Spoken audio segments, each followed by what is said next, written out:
Paulo termina o ministério dele, começa rico, porque Paulo era de família rica, Sim. e termina pobre, abandonado, tuberculoso, sozinho. Meu Jesus. Aí, na prisão, capítulo 4 de 2 Timóteo, ele dá uma retrospectiva e diz assim: na minha primeira defesa, ninguém apareceu.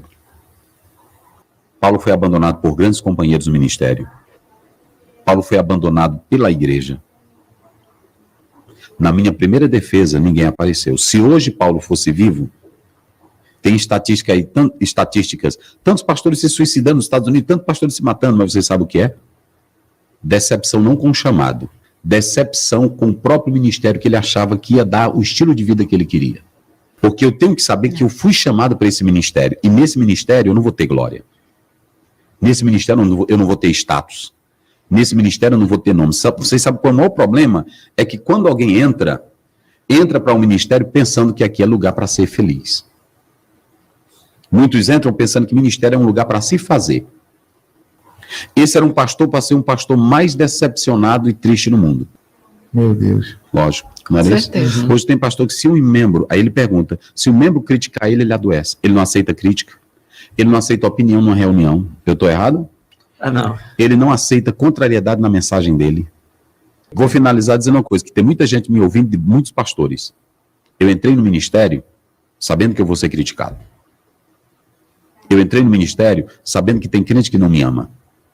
Eu entrei no ministério e tem dia que eu chego na igreja, o irmão diz assim: pastor, irmã, agora ele está falando mal do senhor.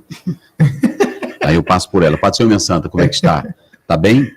Porque ela não é o meu chamado. Meu Deus. Ela não é o meu chamado, vocês entenderam?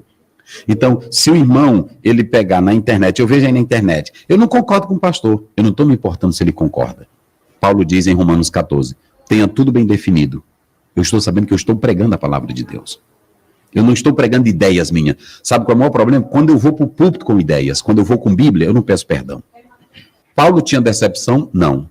Paulo tinha frustração? Não. Paulo tinha lágrimas, Paulo tinha medo, Paulo tinha temores, mas ele disse assim, olhando para trás: eu combati o bom, Combate. acabei a carreira, Guardei a fé. agora o que me aguarda? Ele nunca aguardou nada daqui. Meu Deus. Sabe qual é o maior problema, pastor Felipe? É quando eu aguardo um crente me parabenizar. É quando eu aguardo um crente me reconhecer. Os elogios. É quando eu aguardo um crente me elogiar. Reconhecimento. Aí o que acontece? Eu entrei para o ministério e veio a pergunta dela. Eu vi o pai sofrer. Eu vi minha mãe várias vezes chorar por causa de crente. Falando mal dela, falando de tudo.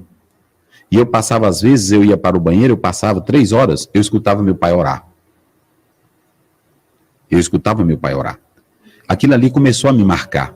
Então eu tive desejo.